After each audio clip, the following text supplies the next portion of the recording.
নবরত্ন মন্দির নিয়ে আজকে একটা তথ্য তুলে ধরলাম। দেখেন, এটা আপনি সম্পূর্ণ ভিডিওটা দেখেন, আপনি বুঝতে পারবেন কি জন্য এই নবরত্ন মন্দিরটা এখানে নির্মাণ করা হয়েছে।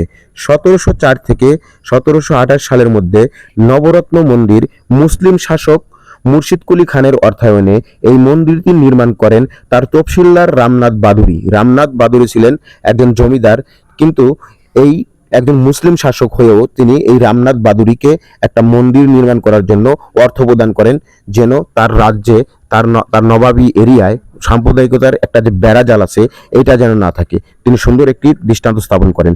নবরত্ন মন্দির কেন নামকরণ করা হলো এ বিষয়ে এখন আপনি আমার এই মুখ থেকে শুনতে পারবেন।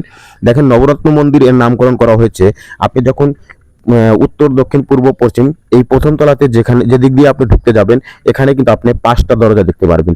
আবার যখন দ্বিতীয় তলায় যাবেন, উত্তর দক্ষিণ পূর্ব পশ্চিম সব দিক থেকেই আপনি কিন্তু 3টা দরজা দেখতে পারবেন। তাহলে 5টা আর 3টা মোট 8টা দরজা হলো।